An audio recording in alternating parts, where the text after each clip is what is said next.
आयुर्वेद परिचय एवं सिद्धांत में आप सभी छात्रों का स्वागत है।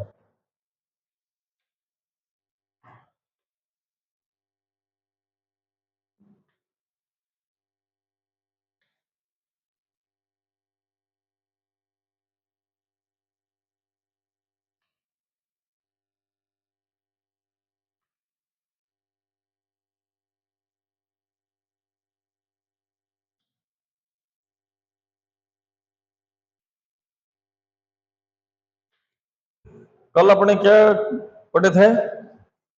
त्रिदोष के बारे में पढ़ा था अपन ने। ठीक है, त्रिदोष कौन कौन से होते हैं? वात पित्त कफ। आखिर में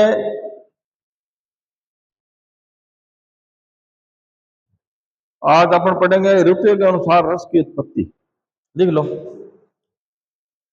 ऋतुओं ऋतुओं के अनुसार रसों की उत्पत्ति।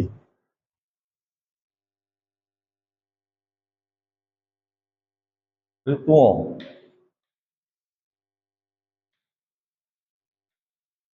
के अनुसार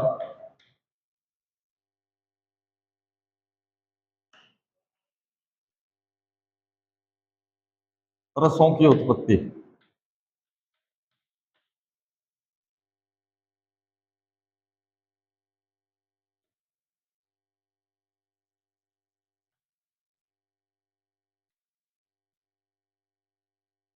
ठीक है,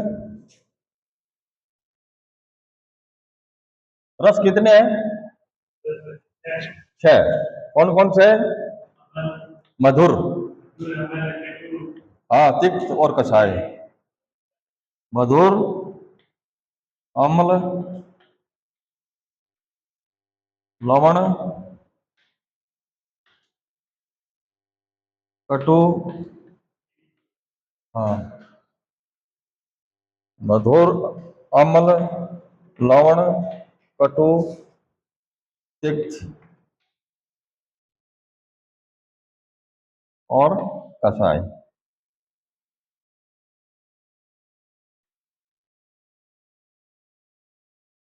ये छह रस है। अब इसमें प्रश्न अपन लिखेंगे कि ऋतुओं के अनुसार रसों की उत्पत्ति कैसे होती है। ये लिख लो, ऋतुओं के अनुसार रसों की उत्पत्ति कैसे होती है। हाँ,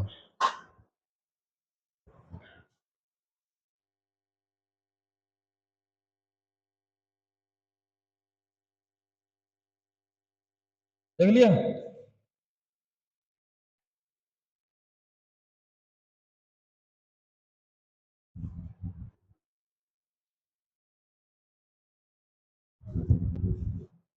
अब रसों के बारे में आपको नॉलेज है ही।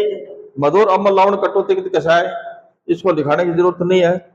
अब अपने ये लिखेंगे कि काल दो प्रकार का होता है। देखो उत्तर में, आंसर में, काल दो प्रकार का होता है। आदान काल और विसर्ग काल। आदान, हाँ, काल और विसर्ग काल। विसर्ग काल,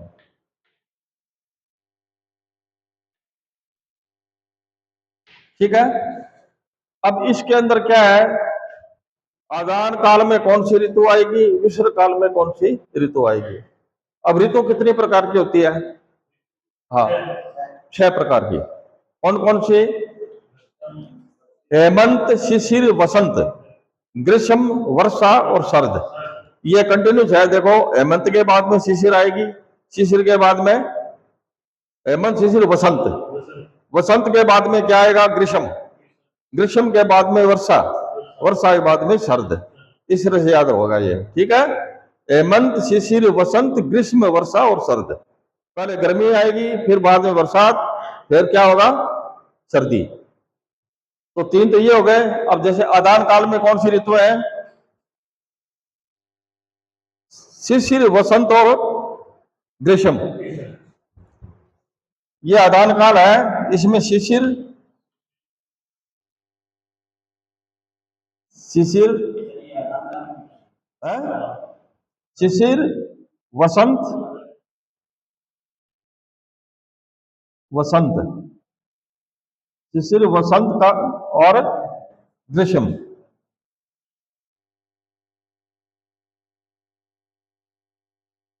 ठीक है।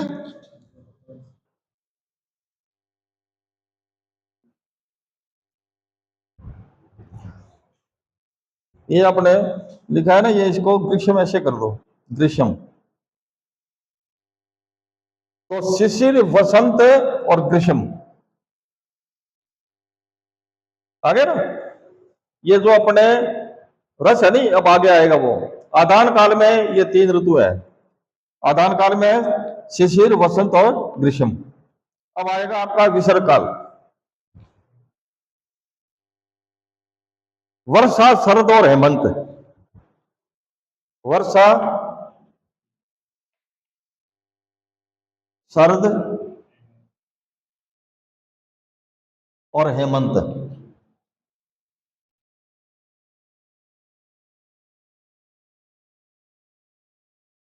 ठीक है। अब इसको याद रखना जरूरी है। अब ये याद हो जाएगा ना आपके, कभी ऋतुएं कितनी है। ऋतुओं के बाद में आएंगे दो काल हो गए, आदान काल और विसर्ग काल। तो आदान काल में शिशिर, वसंत, ग्रीष्म तीन ऋतु आएगी, और विसर्ग काल में वर्षा, शरद और हेमंत। अब ऐसे याद करोगे आप, शिशिर, वसंत, ग्रीष्म। पहले शिशिर, फिर वसंत, फिर ग्रीष्म। गर्मी के बाद में फिर वर्षा, फिर शरद और फिर हेमंत। ये लगातार रहना चाहिए, ऊट पटांग नहीं होना चाहिए। ये आपको देखो, शिशिर, वसंत, ग्रीष्म, वर्षा, शरद और हेमंत। ये शिशिर के बाद में वसंत आएगा, वसंत के बाद में ग्रीष्म आएगा, ग्रीष्म के बाद में वर्षा आएगी, वर्षा के बाद में शरद, फिर हेमंत। ऐसे आता है ये। ठीक है। ये ऋतु आपको क्रमवार याद रखनी पड़ेगी। अब इसके अंदर अपन आते हैं रसों के बारे में। तो शिशिर ऋतु में कौन सा होगा, अब लिख लो आप इसमें। हाँ, क्या लिखा आपने? आदान काल और विसर्ग काल, दो काल लिखे। अब आदान काल के अंतर्गत लिखो, आदान काल के अंतर्गत तीन ऋतुएं हैं। हाँ, अंतर्गत नहीं लिखा तो अंतर्गत नहीं लिख सकते, लिख लिया ना। तो आदान काल के अंतर्गत तीन ऋतुएं हैं। तीन ऋतुएं कौन कौन सी है? शिशिर, वसंत और ग्रीष्म। ये लिख रखा है ना, ये लिख लो, लिख लिया। और उसके बाद में विसर्ग काल में तीन ऋतु आ गई। ऋतुओं के आधार पर आचार्य सुश्रुत ने रसों की उत्पत्ति बताई है। ऋतुओं के आधार पर आचार्य सुश्रुत ने रसों की उत्पत्ति बताई है। अब कौन कौन से रस उत्पन्न होते हैं? ये लिख रखा ना, शिशिर, वसंत, ग्रीष्म, फिर वर्षा, शरद और हेमंत। ये तो आदान काल हो गया, और ये विसर्ग काल है। ठीक है, लिख लिया इसमें। हाँ, तो ये आने के बाद में फिर आप लिखोगे, ऋतुओं के आधार पर आचार्य सुश्रुत ने, आचार्य सुश्रुत ने रसों की उत्पत्ति बताई है। आचार्य सुश्रुत ने ऋतुओं की उत्पत्ति बताई है। हाँ, अब आदान काल में कौन सी ऋतु है, लिखो आगे। चार्ट चार्ट बना लो एक। आदान काल में शिशिर, वसंत और ग्रीष्म है। तो शिशिर ऋतु में क्या है? तिक्त रस। लिखो, पहले शिशिर लिखा है ना आपने। शिशिर ऋतु में तिक्त रस। हाँ, तिक्त। तिक्त का मतलब होता है तीखापन। हाँ, शिशिर ऋतु में तिक्त रस की उत्पत्ति होती है। हाँ, वसंत, शिशिर के बाद में आएगा वसंत। वसंत ऋतु में कसाय रस की उत्पत्ति होती है। कसाय रस की, कसेलापन। हाँ,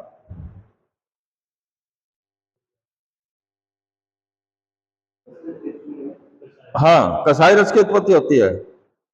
और ग्रीष्म ऋतु में, गर्मी में कटु रस की उत्पत्ति होती है। ग्रीष्म ऋतु में कटु रस की उत्पत्ति होती है। कटु रस, खारापन, गर्मी के अंदर खारापन, जैसे नीम है या इस तरह से करेला है, तो ये गर्मी के अंदर ज्यादा होते हैं। देख लिया। अब आता है विसर्ग काल। विसर्ग काल में क्या है, कौन कौन सी ऋतु आएगी? वर्षा ऋतु, लिख लो।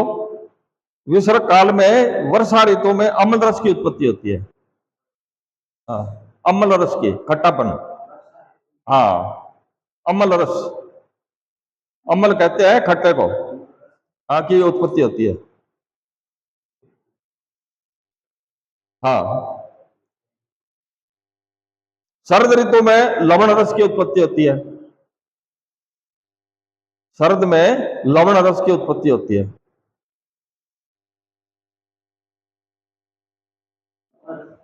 हाँ, लवण, लवण में लूण।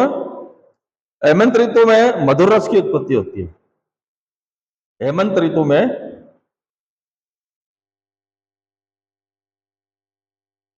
मधुर रस की उत्पत्ति होती है। ये आपको याद रखना है, ठीक है। ये शॉर्ट रूप में आपको बता दिए पूरा, भाई ऋतु कितनी होती है। अब इसमें प्रश्न भी आपको कोई भी पूछ सकता है, ऋतुएं कितनी है? ऋतुओं के अनुसार से मतलब रस की उत्पत्ति कौन सी है, रस कितने हैं, ये सारी चीज आपके अंदर, इसके अंदर आ गया। 6 रस होते हैं, 6 ऋतु होती है, और ये मधुर, अम्ल, लवण, कटु, तिक्त, कषाय है। रस से कौन से काल में, जैसे काल 2 हो गए, आदान काल और विसर्ग काल। ये क्वेश्चन के अंदर क्या है कि आ सकते हैं ये, ठीक है। हाँ, ये आपका पूरा इसके अंदर घूम गया प्रश्न। अब आगे चार्ट है, चार्ट में मैं वैसे ही समझा देता हूं आपको, ये लिखने की जरूरत नहीं, घर पे पढ़ लेना है, ठीक है। 29 पेज पर।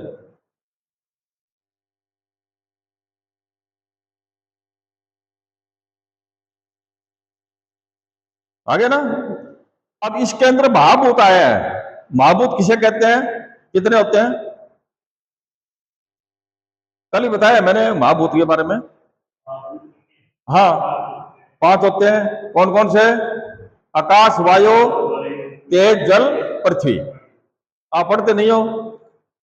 आकाश, वायु, तेज, जल, पृथ्वी कल ही लिखाया है मैंने महाभूत के बारे में। तो इस महाभूत के लिखा है कि रस की उत्पत्ति। हाँ, तो अब पृथ्वी और जल, ये देखो आप, मधुर रस की उत्पत्ति इसके मिलने से, महाभूत के मिलने से होती है। पृथ्वी और जल, आप पानी का नाम है। अम्ल रस की पृथ्वी और अग्नि, ये 2 महाभूत मिलने के बाद में अम्ल रस की उत्पत्ति होती है। और जल और अग्नि, अग्नि और जल, पृथ्वी और अग्नि, ये अलग अलग आचार्य अपने अपने मत दिए हैं, लेकिन अपने को एक ही रखना है सुश्रुत के अनुसार। जल और अग्नि, इसकी लवण की उत्पत्ति होती है। यह महाभूतों का है भाई, कौन से महाभूत कौन से रस में होता है, यह प्रश्न बनता है इसमें, है? कौन से मतलब रसों में महाभूत की उत्पत्ति, उत्पत्ति। तो ये इसके चार्ट के अंदर में आपके प्रश्न अपने आप बन जाएंगे, मैं समझा देता हूं उसको। अब कटु रस है, ये वायु और अग्नि के मिलने से, 2 महाभूत है वायु और अग्नि, उसके मिलने से बनता है। तिक्त रस है, वो वायु और अग्नि के मिलने से, महाभूत है ना अपने, अग्नि और वायु, आकाश, वायु, तेज, जल, पृथ्वी, तो ये 5 महाभूत है, इसके मिलने से। कषाय रस है, वो वायु, आकाश और वायु और पृथ्वी, वायु और पृथ्वी, ठीक है। ये आपका एक प्रश्न पूरा हो गया। ये प्रश्न किस तरह से बनेगा कि भाई, हाँ, रसों के उत्पत्ति के अनुसार महाभूत की उत्पत्ति, प्रश्न बनता है। हाँ, कौन से महाभूत के मिलने से रसों की उत्पत्ति। हाँ,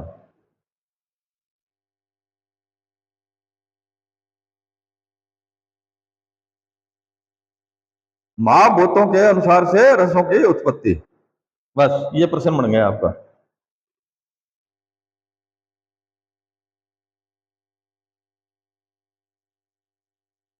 अब 200 की स्थिति है, अब नीचे आता है 200 की स्थिति, चार कमी है। दोष कितने आपने? तीन, वात पित्त और कफ। ठीक है, वात पित्त और कफ। अब उसके हिसाब से देखो, सबसे पहले है दोष, फिर दिन रात, व्यय, ऋतु, पाक, परिस्थिति और आहार। ये ऊपर वाली चीज है, आपको लिखनी है। जैसे दिन रात के हिसाब से दोषों की उत्पत्ति कैसे होती है? व्यय के हिसाब से, व्यय मतलब उम्र, उम्र से हिसाब से दोषों की उत्पत्ति, ऋतु, पाक, परिस्थिति, ऋतु के अनुसार है, और आहार के अनुसार, आहार के अनुसार दोषों की उत्पत्ति। ये दोषों की उत्पत्ति है, वात पित्त कफ। ठीक है, अब जैसे वात दोष है, वात दोष में ले लो आप दिन के अंतिम पहर में, दिन को अंतिम पहर कौन सा हुआ है? हाँ, शाम 4 बजे के बाद में, तो 4 बजे के बाद में, और रात के अंतिम पहर, रात को अंतिम पहर सुबह 4 बजे। तो ये समझने की चीज है, दिन के अंतिम पहर और रात के अंतिम पहर क्या है? वात दोष की उत्पत्ति होती है। और वह क्या है? उम्र, वृद्धावस्था में जो बुढ़ापा आ जाए ना, उसके वात की वृद्धि मिलेगी। ज्यादातर वात के रोगी होते हैं, कोई कह रहा है मेरी कमर दुख रहा है, कोई कह गोटे दुख रहे हैं, कोई टांग सर पे चल रही है, ये बुढ़ापे में आके होते हैं। तो उसमें वात प्रकोपित होता है, वात रोग होता है, दोष है ना। तो दोष में उसमें वात दोष की वृद्धि होती है वृद्धावस्था में। ठीक है,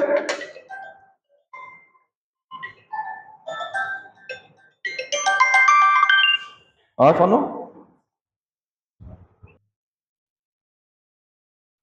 तो वे के हिसाब से आपने समझा।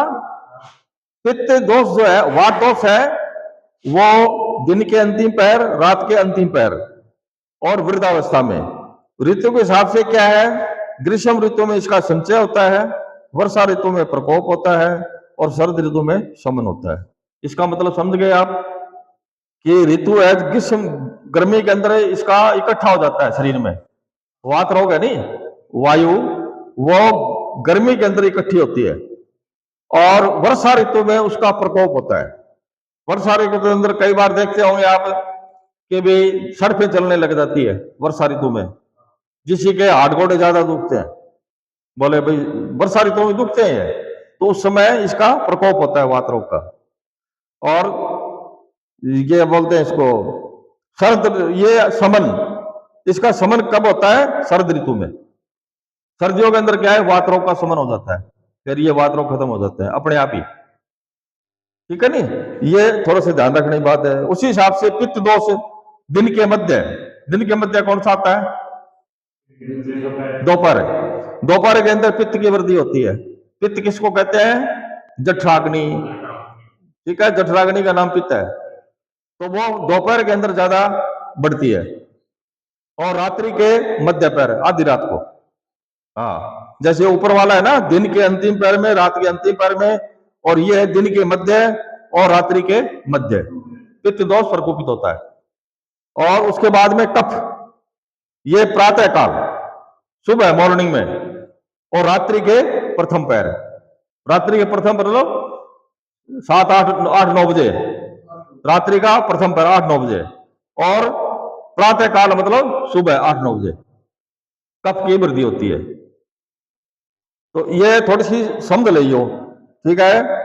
और वय के हिसाब से, जैसे युवा अवस्था में पित्त की वृद्धि होती है, गुस्सैल होता है वो, उसमें पित्त ज्यादा रहता है, गुस्सा, तो वो युवा अवस्था में ज्यादा रहता है। मध्यमा हेमंत समन में, ठीक है। और वर्षा संचय और प्रकोप, ये है, वर्षा में संचय होता है पित्त का, शरद में प्रकोप होता है, और समय पच्यमान अवस्था में, रोटी पच जाती है ना, पचने के बाद में पित्त की उत्पत्ति होती है। और आहार के पाचन के समय, आहार जब अपना पच जाता है तो पित्त की वृद्धि होती है। और फिर एक कफ दोष, कफ दोष प्रातः काल, सुबह मतलब 6, 7 बजे करीब, और रात्रि के प्रथम पैर में। कफ की वृद्धि होती है। और बाल्यावस्था में बच्चों में कफ की वृद्धि ज्यादा हुआ है। और ग्रीष्म में शमन हो जाता है, गर्मी आता ही कफ की शमन हो जाता है।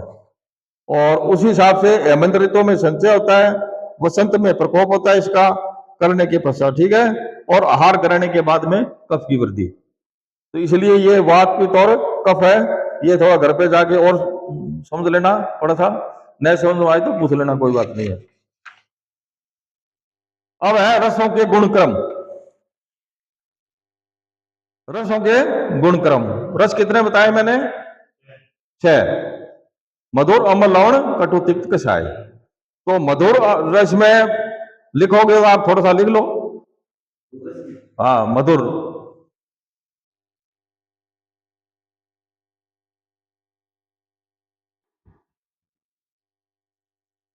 मधुर रस वाला द्रव्य शरीर को,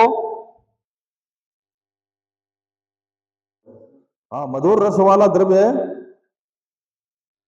शरीर को सातम्य होने से, सातम्य, सातम्य, हाँ, होने से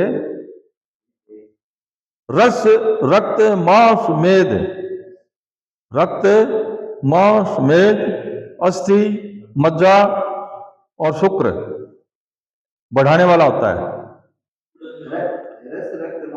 अस्थि, मज्जा, शुक्र, ये 7 धातु है ना, तो सीधे लिख सकते हो आप, 7 धातुओं में वृद्धि करता है।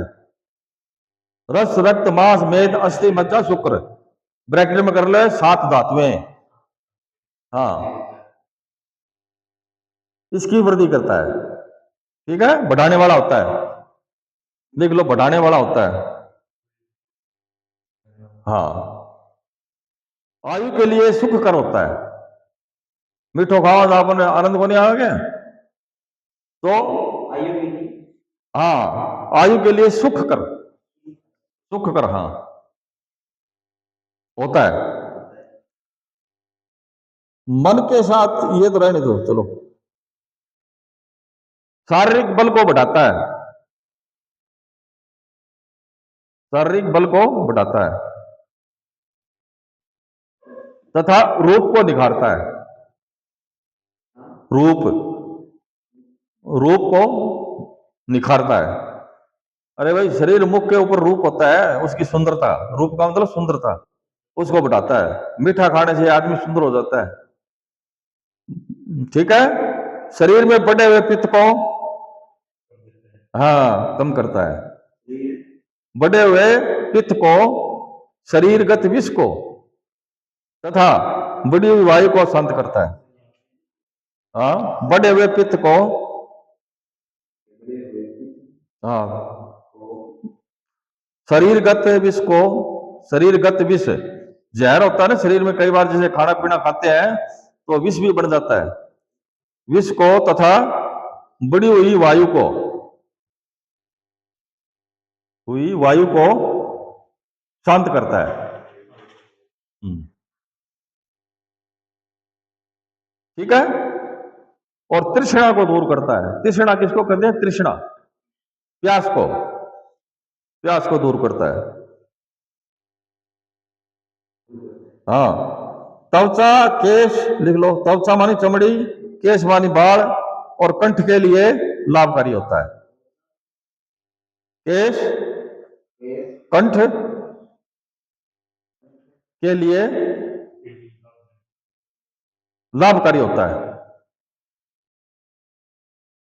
बस, ये मीठा खाने से केश में समय काम आता है, ठीक है। अब इसमें लिखो कि कर्म क्या है इसका। ये मधुर रस है ना, मधुर रस के अधिक सेवन करने से, मधुर रस के अधिक सेवन करने से, ज्यादा मीठा खाने से क्या होता है? हाँ, कर्म, शरीर में अधिक स्थूलता, स्थूलता कहते हैं मोटापन को, बस ये एक ही लिखाऊंगा आपको। शरीर में अधिक मोटापन, हाँ, अधिक मोटापन, कोमलता, हाँ, कोमलता, आलस्य, अधिक नींद आना, नींद आना, निद्रा अधिक्य, गुरुता मतलब भारीपन, अन्न खाने की इच्छा का अभाव, अन्न खाने की इच्छा का अभाव,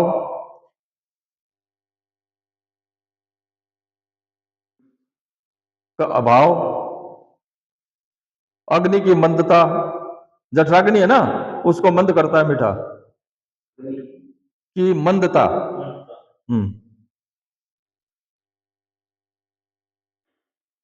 मुख व गले में मांस बढ़ना, हाँ, ज्यादा मीठा खाने से मुख व गले के मांस बढ़ना। हाँ,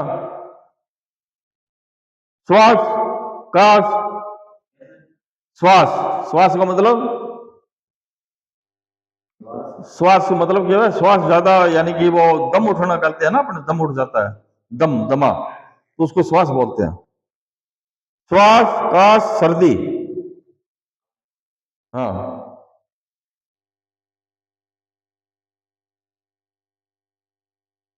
ठंडक के साथ जबराना, मतलब सर्दी के साथ जबराना, जबर मानी बुखार। आना है, आना है कहते हैं कब्जी को। हाँ, मुख में मीठापन, मीठापन, वमन का होना। वमन किसको कहते हैं? उल्टी को। हाँ, वमन का होना। बस इतना घणो ही हो गया यार। नेत्र के प्राय सभी, नेत्र के प्राय, नेत्र माने आंखों के प्राय सभी रोग का होना। हाँ, होना, ये कफजन्य रोग होते हैं, ये कफजन्य रोग होते हैं। भाई मीठा खाने से ज्यादा कफ बढ़ता है शरीर में, और ये नेत्र रोग है ना, ज्यादा मीठे खाने से भी नेत्र हो जाते हैं, नेत्र रोग हो जाते हैं। बस आज का इतना ही होगा, कल अपने अम्ल रस के बारे में पढ़ेंगे।